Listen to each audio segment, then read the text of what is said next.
Hello, friends, family, and foes? Or the 1 to 3 people who randomly on YouTube stumble across me? Hello, this is Dino Guy Baseball, and I'm here to talk about something new today. So something I've been doing lately in my collecting is buying mid-level superstars rookie cards. So these aren't players like Mookie Betts or Mike Trout, and I'm looking at players like Nolan Arenado, who's probably going to be a Hall of Famer. Not those guys. Players that are really good in their late 20s right now, and then still string together a couple counting stats at the end of their 30s. Those kind of players that might make the Hall of Fame someday. So most of these rookie cards are usually between $5 and $15, which is a lot cheaper than me trying to go get a Mike Trout. Teaser for another video.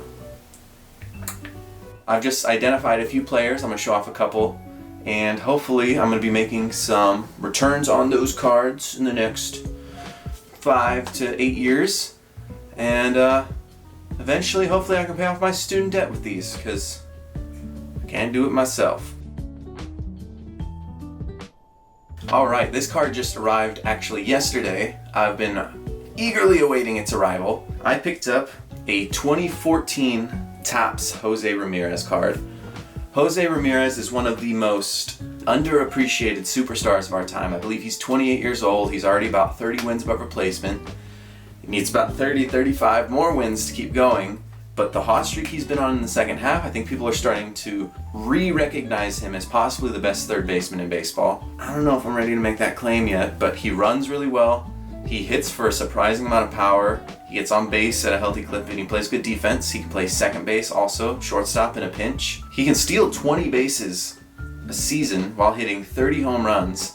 I think his days of 30-30 are probably done, and he's going to run less as he keeps getting older. But he is on pace to hit just about 35-40 home runs this year as a third baseman who can play second base.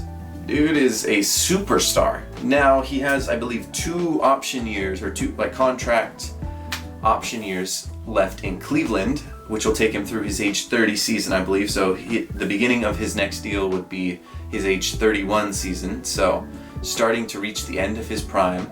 Cleveland is rebuilding or retooling or whatever Cleveland does, because they never have any money.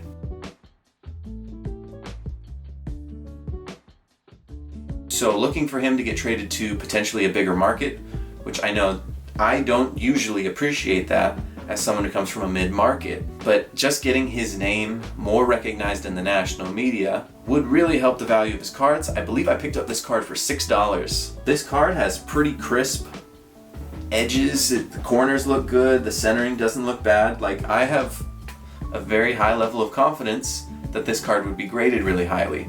But looking at cards that are listed that are currently graded of this one, you can get them for around $40 at a 9 or a 10.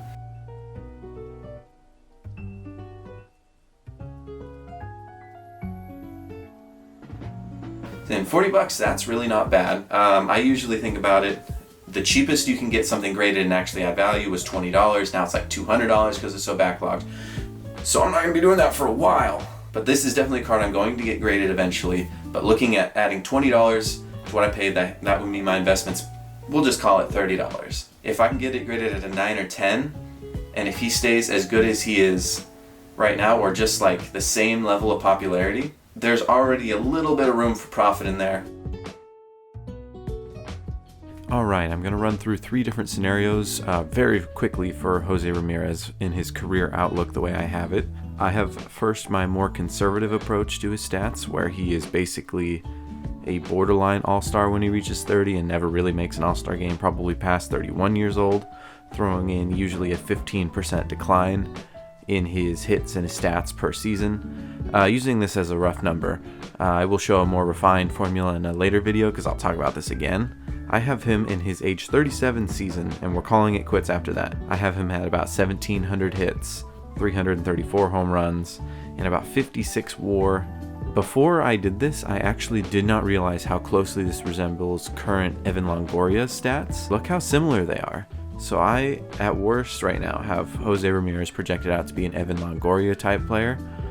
Not really a bad place to be. On the next chart, I have a mix of this chart and the best outcome chart, where I extend the prime another year, where he is a all-star through age 32, borderline all-star 33, 34. At the end, I have him at 2,052 hits. I have it highlighted on the chart.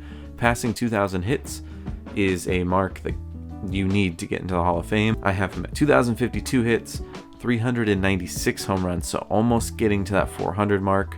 I know 500 is supposed to be automatic induction, but 400 I think still looks pretty good, especially if you were an all-around player, not just a power hitter. And I have him coming in at 66 WAR, which is right, like painfully close to the average third baseman in the Hall of Fame. And my last chart, I have Jose Ramirez being an all-star for sure through age 33, borderline through 34, 35. I don't know, at the rate I show his decline here, he might even be able to squeeze out another season or two, health permitting. But I have him finishing with 2104 in the hits column, 406, so passing that magical 400 mark. This extra little bit of cumulative WAR puts him at 69. If Jose Ramirez gets to 69 WAR, he will be in the Hall of Fame. Alright, thank you so much for watching. This is a new video format that I have some cool ideas about. This is actually was supposed to be part 1 of a video, but it ended up being so long I cut it into 2. So expect another one just like this one with a different player in the coming days, weeks. Who knows? But thank you for watching. I just want to add one more thing that I'm very excited about for this video. In the time it's taken me to edit this, I got a sweet deal on a PSA 9 mint condition 2014 Topps Jose Ramirez. This is my first card that is graded in my collection. I bought it this way. Usually these are going for around $35 to $40 is what I was seeing them land at. I got this one for $19, so I feel really, really good about that investment.